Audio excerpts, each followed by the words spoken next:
Hola, en este vídeo vamos a continuar el ejercicio anterior del vídeo anterior en el que veíamos cómo se acababa cargando esta bobina.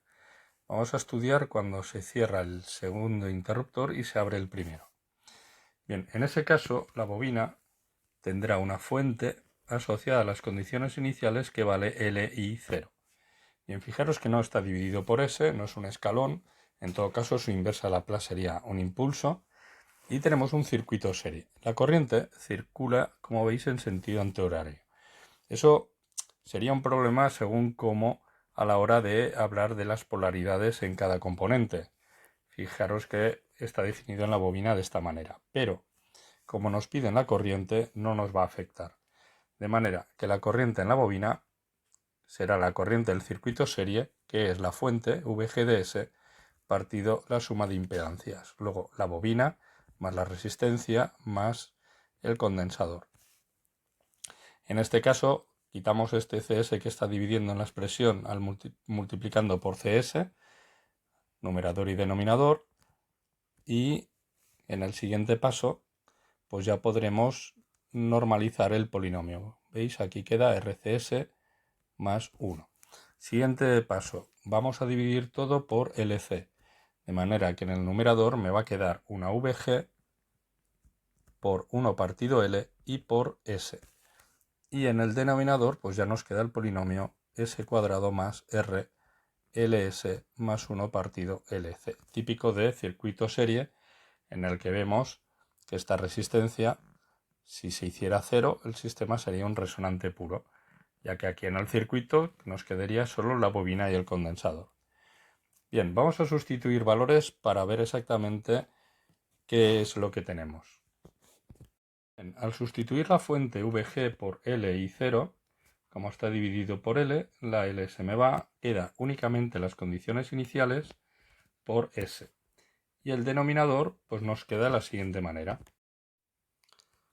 Nos queda un S cuadrado y el coeficiente de la S nos queda que es 400 S más 10.000. 10 por 10 a la 3.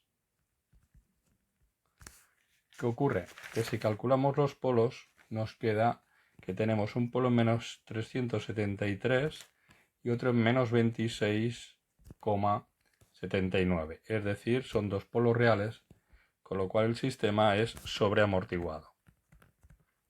Bien, si es sobreamortiguado ya no tiene sentido hablar ni del coeficiente de amortiguación ni de la frecuencia de la senoide amortiguada.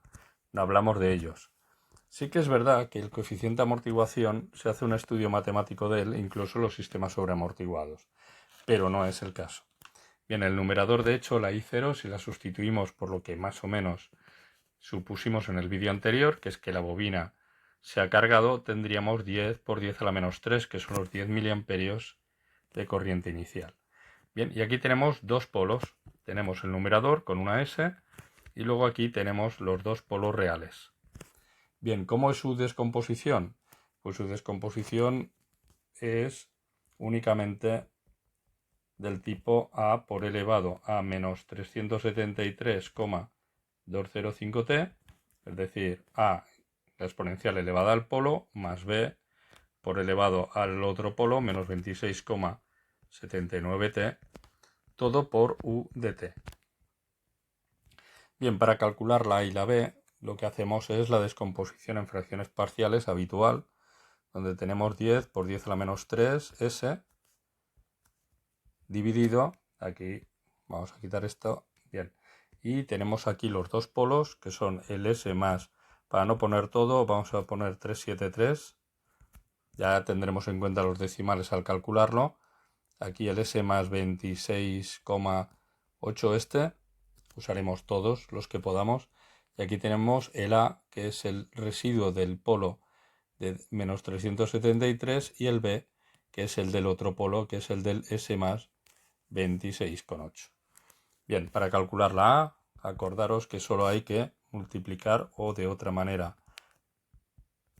Después de haberlo visto ya varias veces, sabemos que lo que desaparece es que este binomio multiplicamos toda la expresión izquierda y derecha por él, lo eliminamos de la a Y luego al sustituir por el valor del polo lo que hacemos es eliminar todos los términos que puedan haber a la derecha, el resto de residuos, vaya. Con lo cual aquí tenemos menos 373, el 205 y aquí nos queda el binomio solo, ya que se va este, del otro polo, 26,8. Bien, vamos a indicar lo que vale A y lo que vale B. Bien, los residuos son para el polo de menos 300, es 10,7048 milis, y el de la B sería menos 768,56 micros. Fijaros que es mucho más pequeño. También es la exponencial que es más lenta, es decir, la B esta es la más pequeña, ¿vale? Que la A, con lo cual esta exponencial es la que desaparece antes, es más rápida, desaparece antes. ¿Sí? Muy bien. Este tipo de respuestas, ¿qué figura tiene? Pues vamos a ver el tipo de respuesta que tienen y luego vamos a calcular el primer máximo de la misma. Bien, como se puede observar en la figura, tenemos que la corriente arranca en un primer valor de 10 miliamperios. ¿Por qué? Estamos hablando de una bobina.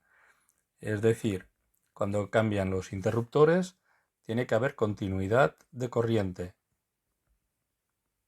¿Por qué hay continuidad de corriente? Pues simplemente hay que recordar la expresión que relaciona la tensión y la corriente de la bobina. Es decir, no puede haber una discontinuidad en la I porque si no su derivada haría que apareciera una diferencia potencial muy grande. Bien, pues esto es lo que tenemos, que parte en 10 miliamperios y sabemos, por la expresión que acabamos de obtener, que la IL de t es una combinación lineal de dos exponenciales, es decir, a por elevado a menos at y más b por elevado a menos bt. Y esto para t tendiendo a infinito básicamente indica que la expresión de la corriente acaba en cero. Bien, es lo que tenemos aquí.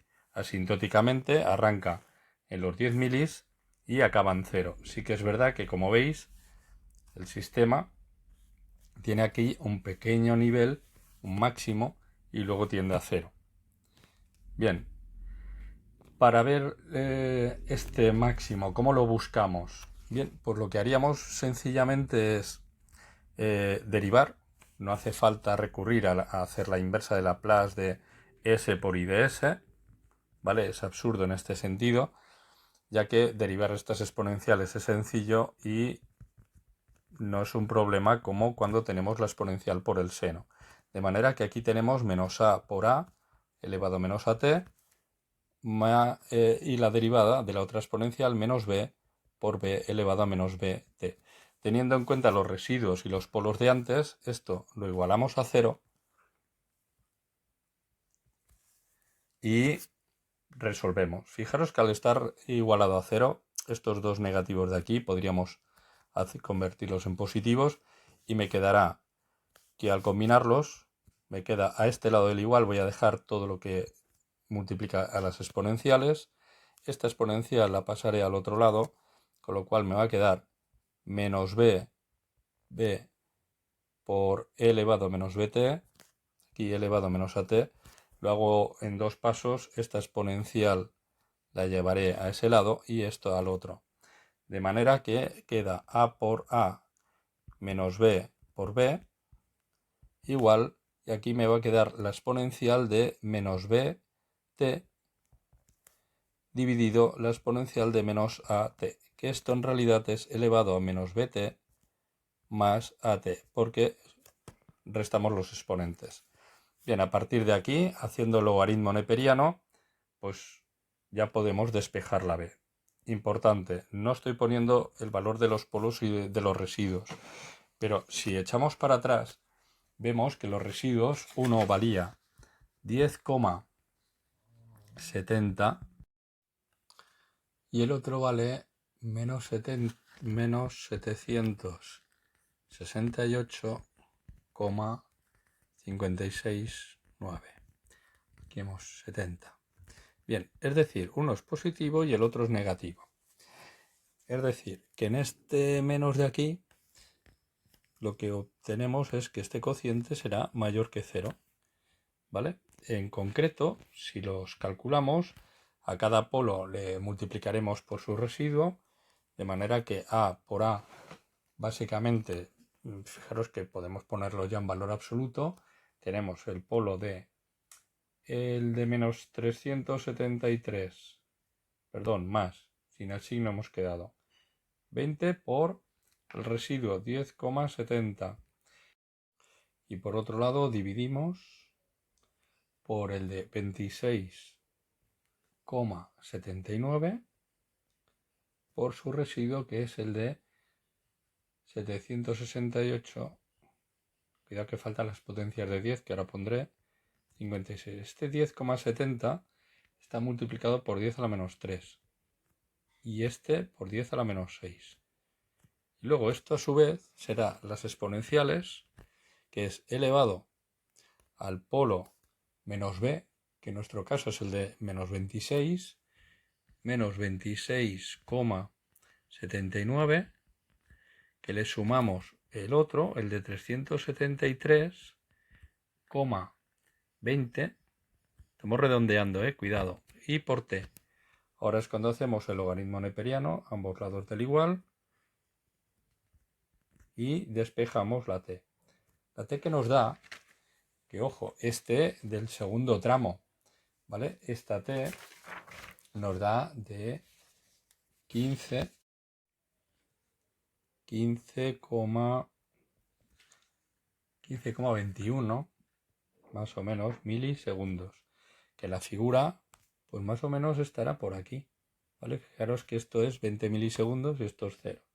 Pues muy bien, ahí tenemos el máximo o mínimo, que no sabemos todavía qué es. Ojo, esto para ponerlo bien tendríamos que ir indicando que esto es t', ¿vale? Acordaros que en el tiempo global tendríamos que sumarle el tiempo en el que se hizo la conmutación de los interruptores, que era al cabo de 100 milisegundos. O sea que esto en realidad en tiempo completo, todo desde el origen, serían 115,21 milisegundos. Pero no os liéis porque este tiempo no es el que estamos utilizando aquí. En todas estas expresiones estamos con el t', ¿vale? Entonces, si yo ahora quiero saber si es un máximo o un mínimo, ¿qué tengo que hacer? Pues tengo que ir a la expresión de la derivada IL de t', ¿vale? Para que no nos liemos, y buscar en un t que sea ligeramente, pues a llamarle a este t1, pues que sea un poquito más pequeño que t1, ¿vale? Bien, un poquito, a ver, aquí podríamos coger, por ejemplo, t' igual a 0. ¿Por qué? Porque es anterior y ya sabemos que arrancamos en 10 milis. Lo que no sabemos en principio, porque aquí ya tenemos la figura, porque la hemos simulado, lo que no sabemos es si es que arrancamos en 10 y tiramos para arriba o tiramos para abajo. En realidad también lo sabemos porque hemos dicho que esta corriente acaba en 0. O sea, todo esto lo sabemos. Pero vamos a comprobarlo. Entonces aquí, ¿qué hacemos? Pues nada, si en la derivada sustituimos la t por 0, fijaros que entonces me va a quedar menos a por a, la exponencial elevada a 0 da 1, queda menos b por b, la exponencial da 1, y esto aquí tenemos que sustituir porque ojo que a y b, uno es más grande que el otro y tal, y vamos a mirar si esto es o no es menor que 0. La verdad es que si lo sustituimos y lo comprobamos, pues sí que nos da negativo. De hecho, nos da un valor de menos 3,97. Como es negativo, quiere decir que es decreciente. Decreciente y antes de un mínimo, o sea, antes de un máximo mínimo relativo, que significa que tenemos un mínimo. ¿Sí? Bien, pues ya hemos acabado y completado el segundo tramo del circuito. Nos vemos en el siguiente.